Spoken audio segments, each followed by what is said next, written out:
10-minute daily reality check, Saturday, December the 10th. Man, oh man. Obi's back from Colombia. Before we share Obi's, that was me just kind of choking on something in my throat. Kind of a moment in life that defines us. You know, last night I was hanging out and I was a little buzzed, right? And for some reason we were talking about Jell-O, things kids eat. Uh-huh. Now, what was your favorite cereal as a kid? Rice Krispie Treats cereal. Okay. Do you ever remember when you used to eat that hard kid cereal? Like literally you'd see blood on the spoon afterwards, right? Because it was all these like razor sharp fucking things going in your mouth and you'd eat them. Remember you'd cut your mouth on these cereals? I actually had a different approach because I liked soggy cereal. Oh, you let it sit? I would put a bunch of milk in there and I would mix it around and I would until it got really soft and then I would eat it like soggy. I actually liked it that way. That's so funny because I was a blood on the spoon kid. I was that kid that went and had like Captain Crunch and Peanut Butter Crunch and Life cereal. Life cereal with like these like razor sharp edges, when your first little squares, right? Yeah. And you'd feel it sometimes get stuck underneath your teeth, right? You know, you couldn't floss it out because we didn't believe in floss as a kid. Yeah. So I was a blood on the spoon kid. I mean, I was 100%. Like the crunchy stuff, huh? I was really into the crunchy stuff. I used to get stoned in college and I would down an entire box of honeycomb. Yeah. Blood on the spoon. I mean, and think about too, it's like, think about what we fed children. It's crazy. I mean, I don't even think about this, what I ate, period. Like, I remember when I was in, junior high, I think it was the first time they used to have the student store where you can go in, you can buy candy, basically. Oh, yes! It's like chocolate and candy and... Skittles? Skittles and peanut butter M&Ms. So I would, take my $1 or whatever, go into my mom's purse and try to grab like a couple of dollars. Oh, I'd always steal money from my mom's purse and my dad's bank. Yeah. Yep. And then go buy just a bunch of candy to eat all day. All day. In class? In class. Do you remember how much anxiety you had after fucking downing an entire thing of Skittles? You'd sit there, you'd have shaky leg syndrome, right? You'd sit there and you'd just be full of anxiety and you'd look around the room and everybody'd be chomping on Charleston shoes. Something. I don't think that's allowed anymore. It's like banned? I don't think they have those anymore. You can't have candy all day for kids. I think everything is banned. Yeah. I think exercise is banned. I think competition is banned. I went to my doctor the other day and I got my blood panel done, which, by the way, you should go to my doctor, right? Dr. You're going to give me his number, actually? No, that was a different guy. That was Dr. Yoon. Okay. So I want you to go get a physical with Dr. Solomon, right? It's worth it, right? The blood panel is really extensive. My testosterone level is 745, which is really high, right? Yours is probably about 1,000, right? Because of our age difference. Yeah. She was telling me about the millennials. She goes, your blood panel is healthier than most millennials that most doctors have looked at, and I've read about that for the last couple of years. Millennials do nothing. They just sit around and they're fucking hunched over with blowjob neck over their phones, and their fingers are just on their fucking greasy screens, and they don't even use their legs to go out and meet somebody and date. They're just sitting around. They're fucking lazy. A lot of them. Yeah. Not all. Not a generalization. Yeah. She says she's seen, and this is the third doctor I've spoken to, and I've been an interview, that have seen testosterone levels in the 200s on fucking guys that are younger than you. Really? Oh, yeah. They have like testosterone levels of a 75-year-old man. Wow. Because they don't work out. So, yeah, the blood panel was really cool, and it was interesting. It was a lot of my markers. So, all the herbs that I take, right? A lot of my markers were lower than they were the year before. Oh. By just a couple of percentage points. But, you and I are about... fucking percentage points because we watch all that stuff. So yeah, you should go to that. I want to because I want to see because I've been doing keto the past 2 months and I've been intermittent fasting for the past month, and so I'm really curious to see what that's done as a result. Well, it's interesting. You should be doing a good blood panel every 6 months to really just see where your cholesterol levels are and see where. Everybody should. I mean, most people don't understand that. It's epigenetics, which Bruce Lipton. I'd love to get Bruce Lipton on the podcast. Matter of fact, I'm going to email Bruce Lipton. Bruce Lipton's amazing. Epigenetics means that you change your shitty genetics. You and I have shitty fucking genetics. Okay, let's just put it. I don't know. I don't know if I do, bro. I don't know. Both our parents died young. Sure. So that is genetics. But we don't believe they're genetics. Yeah, but I feel like, but they did things differently than I'm doing, right? Like I work out regularly. Like I eat really clean. Like I feel like your genetics are a thing, but it's kind of like what also you do with them, right? You can like for example, genetically I can put on muscle and fat really easily. You slimmed down when you were in Colombia, right? Yeah. But so if I did bad things, if I ate really bad, then I just get really fat, and that would be my genetics. But also, if I just eat clean, I could get really lean. That's my genetics too. So it's your genetics, but it's still also what you do with them. You know what I'm saying? Well, here's the thing. I mean, you and I both, look, we can look at our history, and that's what they talk about. Yeah. Right? You know, they talk about the history of genetics, right? You see doctors, most people are brainwashed that way, right? Yeah. Well, your dad had high cholesterol, right? There's a story behind genetics. If Yeah. you think about what doctors do to you, you got to beware you have high blood pressure in your family. You have cancer in your family, right? Think about what doctors do. What doctors do on the doctor's visit, they check and they ask you all the things that you have in your family, right? Yeah. Well, you know, you won't be able to avoid it. That's just your family issue. Your grandmother had it, your grandfather had it. And people have used that to me. And you've heard that. Yeah. You and I have chosen, we're exactly alike. We have chosen not to have our mom's story or our dad's story, right? Because we both lost our parents young, right? You know, so we've chosen not to have that story. Those are our genetics. We've really looked at them and go, fuck you, genetics, okay? Yeah. I'm going to do everything I can to not trigger whatever was triggered in my mom and my dad, you know? So that's what I really, truly believe. And there's a lot of it. If you guys want to really listen deeply, listen to a guy named Bruce Lipton, and he talks about epigenetics. Epigenetics is something that's really, it's real. You can change it. You don't have to go the fate. And I've listened to, you know, you've heard people, I've had friends that go, I got high cholesterol just like my dad did. I was predisposed to it. So I'm fucked. So I'm fucked. And I watch the way they sit there and they're eating a Krispy Kreme. Exactly. And I'm like, of course, you know, and they're sitting there and having beer or having too much wine or having too much fatty foods and other things. And I look and I go, well, yeah, you're right, you are fucked. But you're not fucked. It's just how we ate as a kid. We have to spend our 20s eliminating that. I mean, I was last night Googling Jell-O. I want you, everybody, to Google Jelly. Jell-O, I truly believe Jell-O is the first breast implant ever. If you look at Jell-O, the same consistency of it, right? There's something I saw on the internet last night that Jell-O, there was just this giant breast. It looked like it had a nipple, but of course inside there had to be other chunks of colored Jell-O. What the fuck? Why did we have colored Jell-O inside clear Jell-O? I mean, so we can eat that and more food dye. We grew up on food dye. And sugar. No, I mean, not even sugar. I mean, high fructose corn syrup. Oh, you know? God. Like, it's really crazy. It's crazy.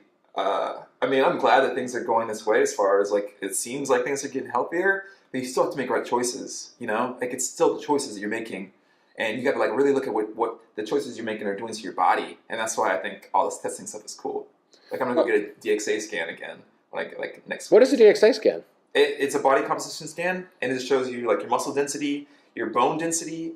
I've done that. Yeah, it shows you your body fat. It shows you even the fat around your organs. Right, because you can get a skin fold caliper test, but that's only your subcutaneous fat. Then you have fat, visceral fat, which is around your organs, which is a little bit more dangerous. And some people store that higher than others and stuff. So it just kind of really looks at, like, it's almost like an MRI or for like your whole body.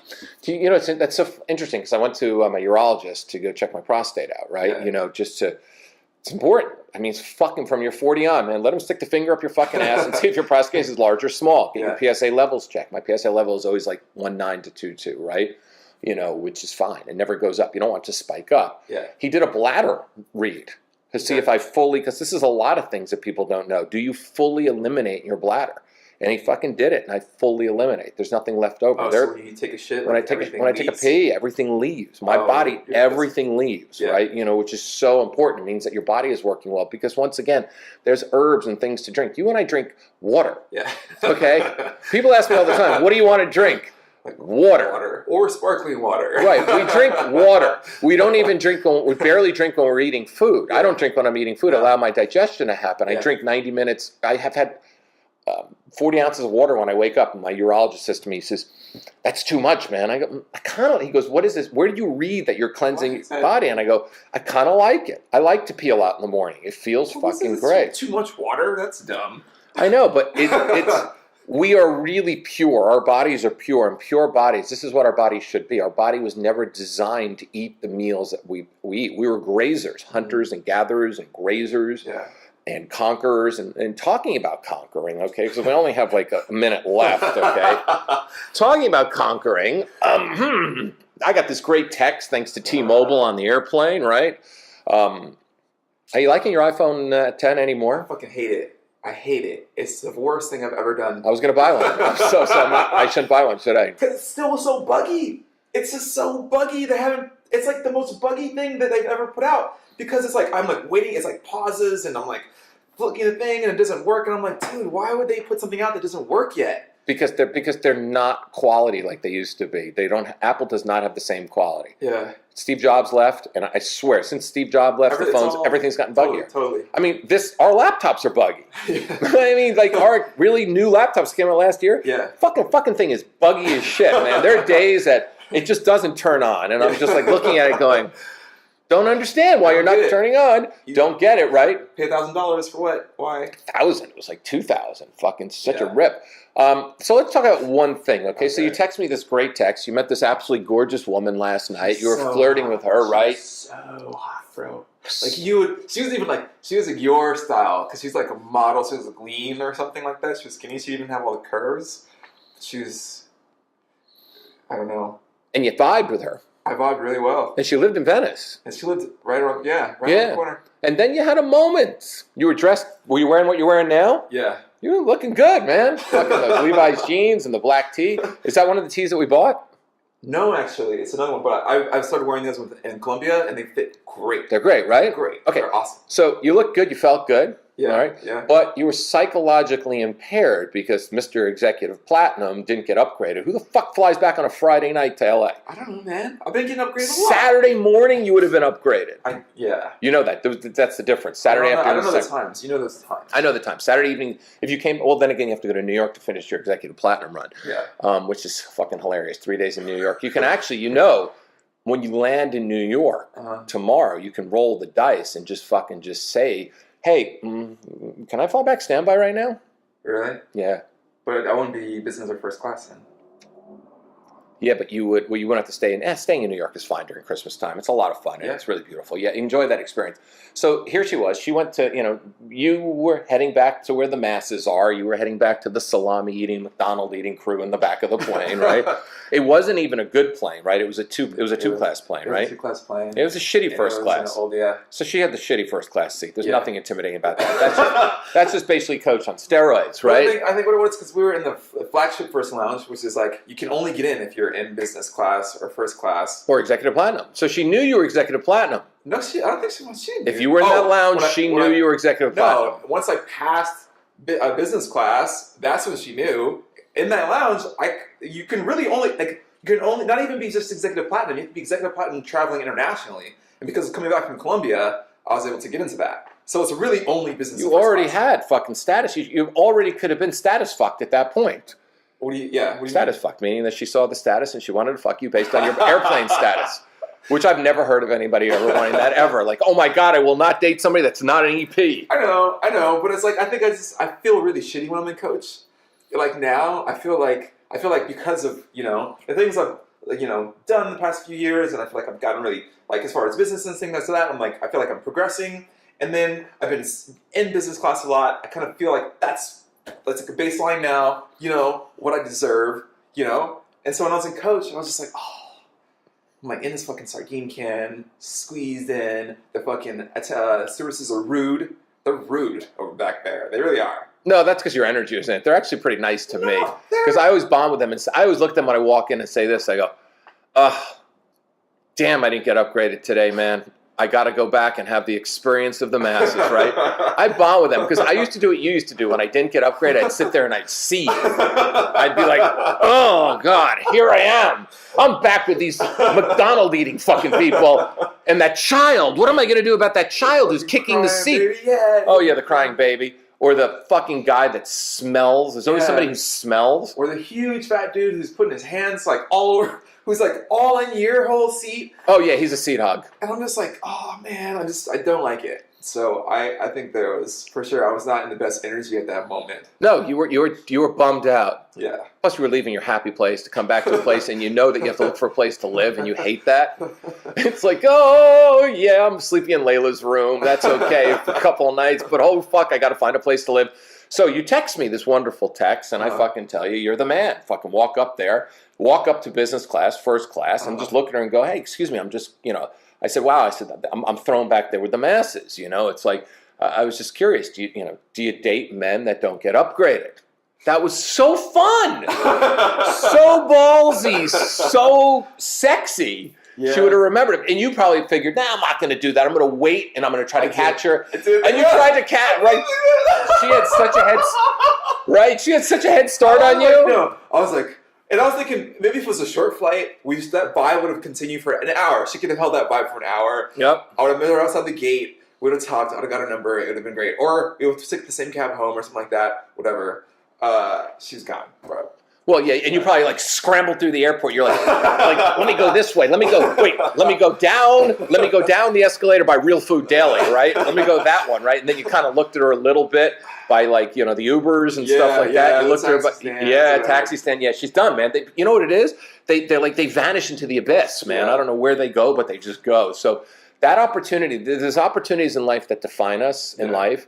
And we still have, all of us in our life, we still have a little bit of pussy in us, right? And a lot of women have a little bit of chicken in us. So that was a defining moment. That was my bagel moment. My bagel moment was when I was 24 years old. I woke up. My girlfriend was in my house. We were going to break up soon, okay? Just for all you people that get upset if it sounds like I was cheating, right? And then I said, this is my birthday. I'm going to go approach the hottest woman that I possibly see, the very first woman I possibly see. I'm going to approach her. If we have any chemistry, I'm going to ask her out.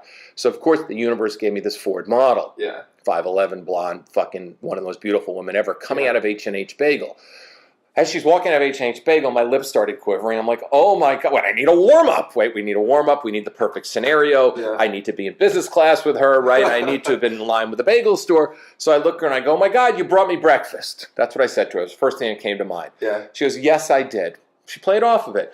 I said, Poppy or Sesame? She goes, I got Poppy. Which one do you want? I said, oh, come on, I'm not going to take your bagel. I'm going to go in there now. And she says, no, take it. I said, well, do you have cream cheese? And she made me a bagel with cream cheese. And I said, it was my birthday. And she goes, wow, how are you celebrating?